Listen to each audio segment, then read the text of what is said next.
வணக்கம். பெரும்பாலான இந்தியர்கள் தங்கத்துல முதலீடு செய்யறத ஒரு பாதுகாப்பினுடைய அடையாளமா தான் பாக்குறாங்க. அதாவது திருமணத்திற்காக அல்லது சேவிங்ஸா தங்கத்துல முதலீடு செய்யறாங்க. தங்கம்ன்றது பாதுகாப்பா லாக்கர்ல வைக்கக்கூடிய ஒரு சொத்தா தான் பார்க்கப்படுது. ஆனா லட்சக்கணக்கில் செலவு செய்து வாங்கக்கூடிய தங்கத்தை செயலற்றதா வச்சிருக்காம சில எளிய வழிமுறைகள்ல அதை பணமாக்குவது எப்படின்றத பத்தி தான் இப்ப பார்க்க போறோம்.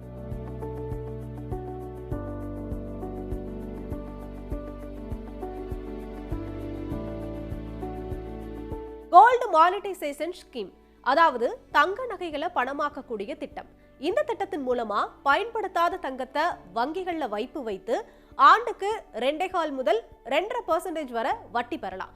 அதாவது நீங்க வச்சிருக்கக்கூடிய தங்க நகைகள் அல்லது நாணயங்கள் அல்லது தகடுகளை அரசு அங்கீகரித்த பரிசோதனை மையங்கள்ல கொடுத்து அதோட தூய்மையை சரி பார்க்கணும். அப்புறம் அந்த நகையை உருக்கி அதோட தூய்மையை உறுதி செய்யற வகையில அதற்கு ஒரு சர்டிபிகேட் கொடுப்பாங்க. கோல்டு மானிட்டைசேஷன் ஸ்கீம் அவைலபிளா இருக்கக்கூடிய ஒரு பேங்க்ல அல்லது ஒரு நிறுவனத்துல உங்க பேர்ல அக்கவுண்ட் ஓபன் பண்ணி இந்த சர்டிபிகேட்டை கொடுத்து வருமானம் ஈட்ட முடியும். இத மெச்சூரிட்டி பீரியட், அதாவது நிறைவு காலத்துல மீண்டும் அதை தங்கமாவோ அல்லது ரொக்கமாவோ வாங்கிக்கலாம். இந்த திட்டத்துல பயன்படுத்த முடியாத அல்லது உடைந்த தங்க நகைகளை பயன்படுத்துறது ஒரு பெஸ்ட் ஆப்ஷன். ரெண்டாவது, கோல்டு லோன், அதாவது கையில இருக்கக்கூடிய தங்க நகைகளை அடகு வைத்து பணம் பெறுவது. உடனடி நிதி தேவைக்கு இது ஒரு சிறந்த வழி அப்படின்னே சொல்லலாம். அடகு வைக்கக்கூடிய நகையினுடைய மதிப்புல 70% முதல் 85% வரை பணம் கடனாக பெற முடியும்.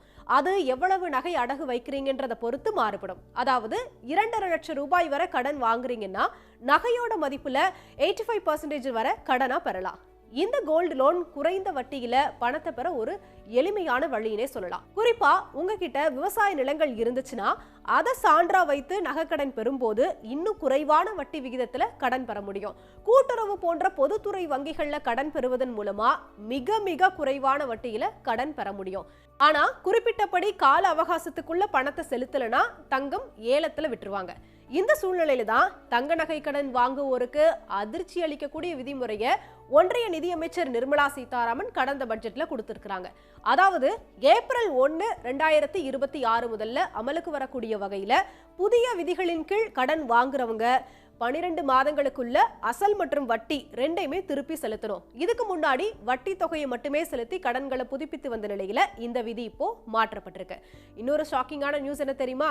அதே ஏப்ரல் 1, 2026 முதல்ல கடன் வழங்குறவங்க அடகு வைத்த நகைகளை கடன் முடிந்த அதே நாள்ல அல்லது 7 ஒர்க்கிங் டேஸ்ல திருப்பி வாங்கிக்கணும்.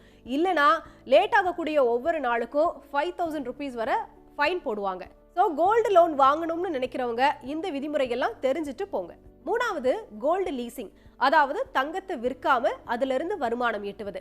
இந்த ஸ்கீமை விரும்புவோருக்கு நகைக்கடைக்காரர்கள் அல்லது அது சம்பந்தமான தொழிலில் ஈடுபட்டு வர நிறுவனங்கள் கோல்டு லீசிங் வாய்ப்பை வழங்குறாங்க. அதாவது உங்ககிட்ட இருக்கக்கூடிய தங்க நகைகளை நகைக்கடைக்காரர்களுக்கு வாடகைக்கு நீங்க கொடுக்கலாம். இதன் மூலமா வருடத்திற்கு 2% முதல் 5% வரை வருமானத்தை தங்கமாகவே பெற முடியும். அதாவது 100 கிராம் தங்கத்தை நீங்க வாடகைக்கு கொடுத்தா ஒரு வருடம் முடியும் போது 105 கிராம் வரை வருமானமா பெறலாம். அதாவது பணமாக பெற முடியாது, தங்கமாக மட்டும்தான் பெற முடியும். 5 கிராம் வரையிலான தங்கத்தை மட்டுமே லாபமா நீங்க பெற முடியும். இதன் மூலம் தங்கத்தின் விலை ஏற்றத்தை பொறுத்து லாபமும் அதிகரிக்கும். நான்காவது, gold ETF, exchange traded fund. அதாவது அதிக தங்கம் வச்சிருக்கிறவங்களுக்கு இது ஒரு சூப்பரான தேர்வா இருக்கும். அதிகமா தங்கத்தை கையில வச்சிருக்கிறவங்க அதை வித்து பணமா மாற்றி மீண்டும் அதை டிஜிட்டல் கோல்டா வர்த்தகத்துல முதலீடு செய்வதே இந்த ETF ஆகும். தங்கத்தின் சந்தை விலை உயர்விலிருந்து லாபம் பெற விரும்புவோர் மற்றும் தங்கத்தை திருட்டு போன்ற அபாயங்களிலிருந்து பாதுகாக்க நினைப்பவங்க இந்த ETF தேர்வு செய்யலாம். இது நிலையான ஒரு பாதுகாப்பான வருமானத்தை கொடுக்கக்கூடியது. இதில் தங்கத்தை நகைகளாக அல்லாம ஆன்லைன் மூலம் பங்கு சந்தைகளில் வர்த்தகம் செய்வதன் மூலமா அதை எளிமையா வாங்கவோ விற்கவோ முடியும். ஆனா மார்க்கெட் ஹவர்ஸ், அதாவது சந்தை நேரங்கள்ல மட்டும்தான் வர்த்தகம் செய்ய முடியும். அது மட்டும் இல்லாம இந்த ETF இன்வெஸ்ட் பண்ணும்போது டிமேட் அக்கவுண்ட் இருக்கணும். டிமெட் அக்கவுண்ட்னா நம்ம ஷேர்ஸ், டாக்குமெண்ட்ஸ் எல்லாத்தையுமே டிஜிட்டல் வடிவத்தில் சேமிக்கக்கூடிய ஒரு டிஜிட்டல் அக்கவுண்ட். இது பேங்க் அக்கவுண்ட் மாதிரி தான், ஆனா பணத்துக்கு பதிலாக பங்குகளையும் பத்திரங்களையும் சேமிச்சு வச்சிருக்கோம். அடுத்ததா எக்ஸ்சேஞ்ச் கோல்டு, அதாவது நமது விருப்பத்திற்கேற்ப பழைய தங்க நகைகளை காலத்திற்கு ஏற்ற மாதிரி புதிய நகைகளா மாற்றிக்கொள்ற வசதி தான் இந்த எக்ஸ்சேஞ்ச் கோல்டு. பழைய நகைகளை உறங்கும் மூலதனமா நினைத்து அதை புதுப்பித்தால் அதே தங்கத்திற்கு மீண்டும் பணம் செலவு செய்ய வேண்டிய அவசியம் இல்லை. ஆனா இந்த முறையை விழா காலங்கள்ல நகைக்கடைகள் வழங்கக்கூடிய 0 டிடக்ஷன் மூலமா மாற்றிக்கொள்ளலாம். இதன் மூலம் தங்கத்தின் பெரும் பகுதியை தக்க வச்சுக்க முடியும். ஆனா தங்கத்தை உருக்கும் போது 1 முதல் 2% வரை இழப்பு ஏற்படதான் செய்யும். இதுல இன்னொரு முக்கியமான பாதகம் இருக்கு. அதாவது டிசைன், மேனுஃபேக்சரிங் சார்ஜ், பொருட்கள் மற்றும் சேவை வரி அதாவது ஜிஎஸ்டி ஆகியவற்றால ஏற்படக்கூடிய வேறுபாடுகளுக்கு நீங்க இன்னும் கூடுதலா அமௌண்ட் பே பண்ணி புது நகைகளை வாங்குற சூழ்நிலை கூட வரலாம். ஒன்றிய அரசால கொண்டு வரப்பட்டிருக்கக்கூடிய புதிய விதிமுறைகளை தெரிஞ்சுக்கிட்டு இன்வெஸ்ட் பண்ணீங்கன்னா நம்ம பணம் சேஃபா இருக்கும். இந்த விதிகளை தெரிஞ்சுக்கிறது மூலமா நம்ம தங்கம் பாதுகாப்பா இருக்கிறது மட்டும் இல்லாம நிதி இழப்பும் ஏற்படாம இருக்கும். அதே நேரத்துல செலவினங்களையும் நமக்கு குறைக்கும்.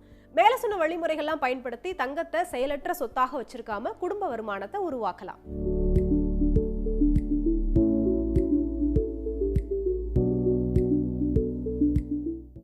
உடனுக்குடன் செய்திகளை தெரிந்து கொள்ள சன் நியூஸ் பெல் ஐகானை கிளிக் பண்ணுங்க.